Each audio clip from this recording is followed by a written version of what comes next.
আপনি কে ভাই? এলো কয় কি পেট খারাপ না মাথা নষ্ট? আরে আমি হলাম এই গ্রামের একমাত্র স্মার্ট বয়, আবার স্মার্ট সাংবাদিক।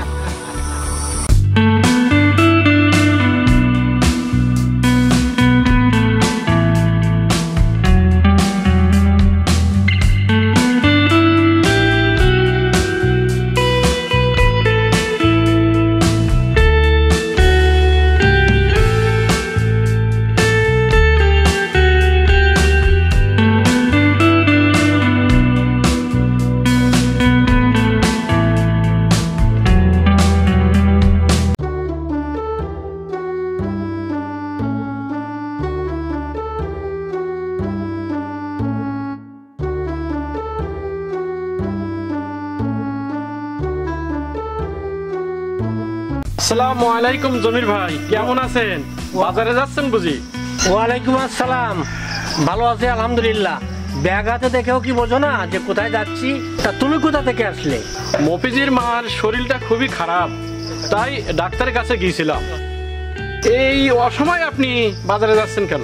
ছেলেটা আমার বহু বছর পর দেশে আসছে, বাজার সদাই করা লাগবে না, এই জন্য বাজারে যাচ্ছি। কি আমায় মিলন বাবাজি বাড়ি আসতেছে? কতকাল ওরে দেখি না, সেই ছোটবেলায় দেখেছি ওরে। আপনি তো সেই গ্রামেই পড়ে থাকলেন, আর ছেলেটারে দেশের বাড়ি পাঠাই দিয়ে পার করে দিলেন। তোমাদের ছেড়ে আমি যাবোই বা কোথায়? তা মিলন বাবাজি কি আমায় দেখলে চিনতে পারবে না? চিনলে হয়তো গ্রামের চাষাভূষকের সঙ্গে কথা বলবেন। আমি আরে না না, যেমনটা ভাবছো তেমনটা না।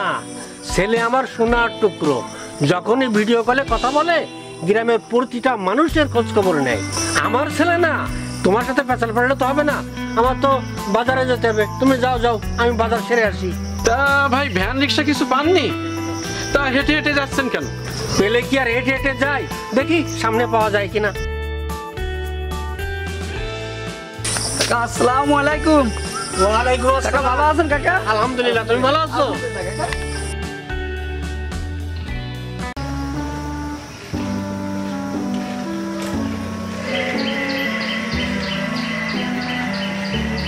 স্যার আপনি যাবেন কোন বাড়ি? বিরামপুর তো আইসে গেলাম। বিরামপুরের সব বাড়ি কি তুমি চেনো? চেনবো না কেন, এই গ্রামেই তো আমার বাড়ি। তা স্যার আপনার বাড়ি কোন গ্রামে? আমার বাড়ি এই গ্রামেই। বহু বছর পর গ্রামে আসলাম, সবকিছু কেমন যেন অচেনা অচেনা লাগতেছে।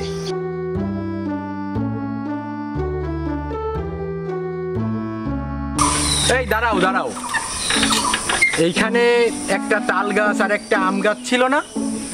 সে তো অনেক আগের কথা স্যার, কবে কাইটে ফেলাইছে।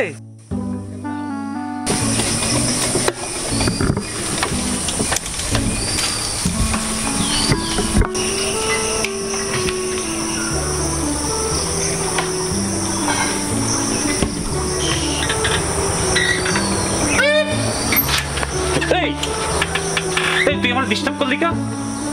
মফিজ তোর ব্যানে কিডা? তুই যে শোন, এই তোরে না কইছি তুই আমারে তুই বা তুমি করে কথা কবি না। আমি হলাম এই গ্রামের একমাত্র স্মার্ট বয়। আমার একটা পেস্টেস আছে না? কি আছে ভাই? আরে পেস্টেস মানে মান সম্মান। এই মিয়া লেখাপড়া জানেন না? পোশাক আশাকে তো ভদ্রলোক মনে হচ্ছে। আরে এই সময় আবার কে ফোন দেয়? এই আপনার সাথে পরে কথা করছি, আগে অফিসের কাজটা সাইরে নি। হ্যালো সাধু, কি হয়েছে? ওই যে উত্তর সাইডের বাস্তবর নিউজ আনতে কইলেন না, তা কি হয়েছে? ওর একটা পাওয়া যাচ্ছে না, আর একটা সিএলে খেয়ে গেছে। এখন কি করবো? তাহলেই এক কাজ কর, বড় রাস্তায় যে ঢালার যে কাজ হয়েছে না, ওই রাস্তার এক কোণে খুঁজে উঠে ভিডিও কর। আর শোন, সবরুনের মাইয়ে খায়রুনের সাথে মেম্বারের ছেলের নাকি লটস পটস চলতেছে, সেই ব্যাপারটাও খোঁজখবর নিয়ে আসিস। রাখলাম। শালার একটারও মানুষ বানাতেই পারলাম না। তা ভাই আপনি কিডা? কোয়ান্তে আসলেন? যাবেন কোয়ানে? কোথাও না কোথাও তো যাব। তা আপনি কে ভাই? এলো কয় কি পেট খারাপ না মাথা নষ্ট? আরে আমি হলাম এই গ্রামের একমাত্র স্মার্ট বয়, আবার স্মার্ট সাংবাদিক। এই গ্রামে সবাই আমার চেনে। শুধু কি মানুষ, গরু ছাগল মহিষ ভেড়া হাঁস মুরগি এমনকি লতা পাতায় আমার চিনে। সাংবাদিক? কেন বিশ্বাস হচ্ছে না? আমি হলাম এনবিটিভির সিও। দেখলেন না আমার সাংবাদিকের সাথে কথা কলাম? তা ভাই এনবিটিভির মিনিংসটা কি? মানে কি করলেন? এনবিটিভির মানে কি? ও তাকে কবেন না, মানে হলো নাইম বাদশা টিভি। নাইমের এন, বাদশার বি, হয়ে গেল এনবি, সাথে লাগাই দিলাম টিভি, ব্যাস হয়ে গেল এনবি টিভি। হই মিয়া, আপনার এত কৈফত দেবো কে? আপনি কিরা? আচ্ছা আচ্ছা, আপনি সৌরভ চাচার ছেলে নাইম না? হ্যাঁ, তা আপনি আমার চিনলেন কি করে? চিনবো না? আপনি এত নামি দামি একজন লোক, আপনারে না চিনলে হয়? তা ভাই আপনি তো ক্লাস 5 এর পরে আর পড়াশোনা করেন নাই, তা সাংবাদিক হলেন কিভাবে? আপনিও কি সাংবাদিক হবেন নাকি? শোনেন, এখন আর সাংবাদিক হতে বেশি লেখাপড়া লাগে না, খালি একটা স্মার্টফোন থাকলেই হলো। গুগলে মুখ দিয়ে কয়ে যাবেন, পটাপট লেখা হয়ে যাবে। আরে প্রধানমন্ত্রী শেখ হাসিনা ডিজিটাল বাংলাদেশ করে আমাকে ভাগ্য খুলে দিয়েছে না? শুধু বাংলাদেশ কেন, পৃথিবী এখন আমাদের হাতের মুঠোয়। এই যে ডিজিটাল বাংলাদেশের কল্যাণে গ্রামের অনেকে ফেসবুক, ইউটিউবে ভিডিও ছেড়ে হাজার হাজার টাকা কামাচ্ছে। আচ্ছা আচ্ছা, ঠিক আছে, আপনার সাথে পরে কথা হবে। এ ভাই চলো।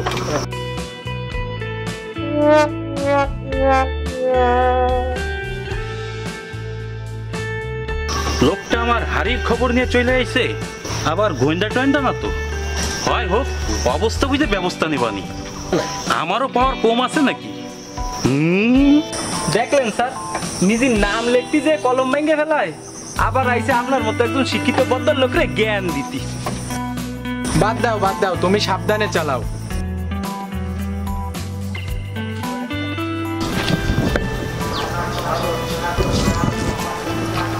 হ্যাঁ ছেলেরা, তোমাদের হাতে কি?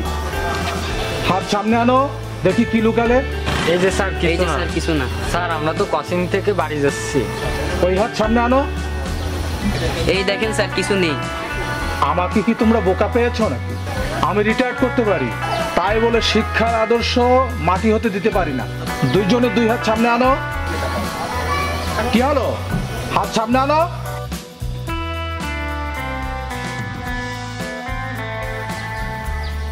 কি এই বয়সে মোবাইলের পোকা হয়ে গেছো? রাস্তা দিয়ে হাঁটছো, সেখানেও মোবাইল? আমি তোমাদের অভিভাবকের কাছে জিজ্ঞেস করব, এই বয়সে তাদের সন্তানের হাতে কোন আক্কেরে মোবাইল তুলে দিয়েছে? ভুল হয়ে গেছে স্যার, এবারের মতো মাফ করে দেন। আর রাস্তাঘাটে মোবাইল চালাবো না। দেখো বাবারা, ডিজিটাল যুগে মোবাইলের ব্যবহার অপরিসীম। এই মোবাইলে যেমন অনেক সুফল আছে, তেমনি অনেক কুফলও আছে। তোমরা এই যে রাস্তা দিয়ে হাঁটছো আর মোবাইল চালাচ্ছ, নিশ্চয়ই ভালো কিছু দেখছো না।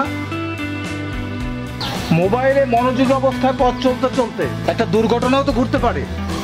অনেকে মোবাইল ব্যবহার করে তার পেশাগত প্রয়োজন মেটাতে, আর তোমাদের মতো ছাত্ররা মোবাইল ব্যবহার করে জীবনের মূল্যবান সময় নষ্ট করছে।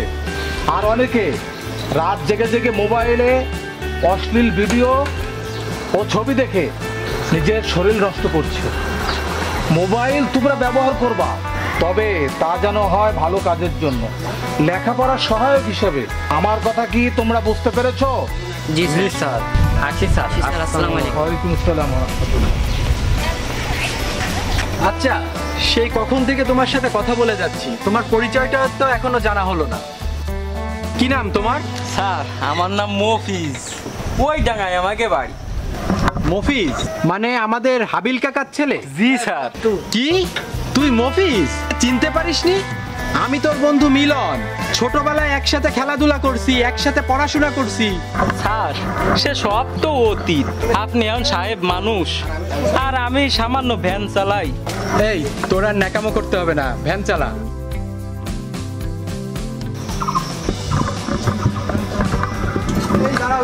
দাঁড়াও। আসসালামু আলাইকুম স্যার। কেমন আছেন স্যার? তুমি কে বাবা? তোমাকে তো চিনলাম না।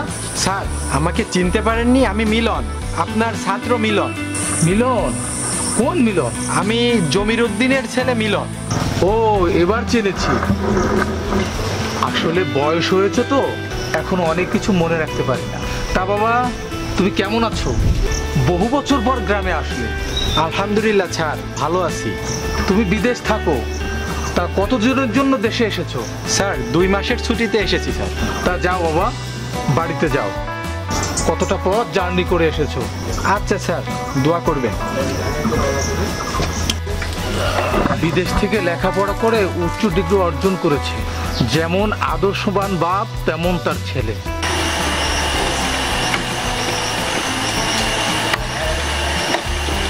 এসেছিস বাবা মিলন?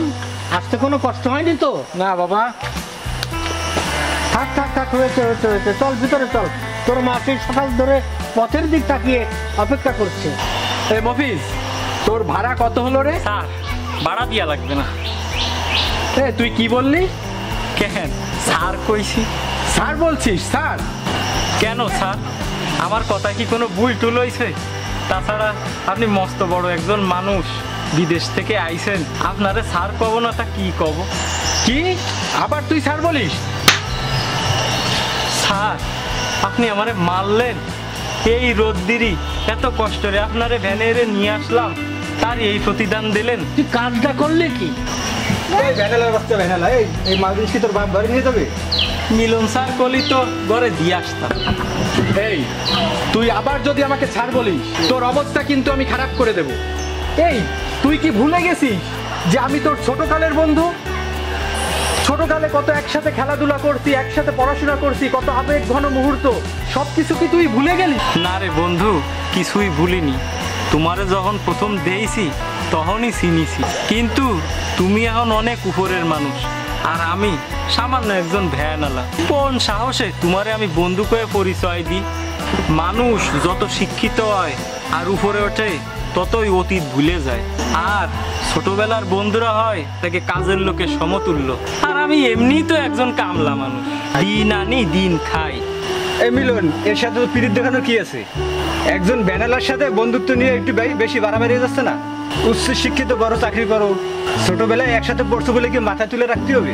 তোরে বানাচ্ছে কিছু টাকা বেশি দিয়ে বিদায় করে দেবো। তোমার সাথে আমার জরুরি কাজ আছে। বড় ভাই, ধনী গরিব, শিক্ষিত অশিক্ষিত, এই ব্যবধানটা আমরাই সৃষ্টি করেছি। ছোট ছোট বই থেকে মোটা মোটা বই পড়ে আমরাই শিক্ষিত হয়েছি। সেসব থেকে আমরা কি শিখেছি? গরিবকে গরিব হিসেবে দেখা, নাকি গরিবকে মানুষ হিসেবে দেখা? ঠিক বলেছিস বাবা। আসলে শিক্ষিত হওয়ার চেয়ে মানুষ হওয়াটা অত্যন্ত জরুরি।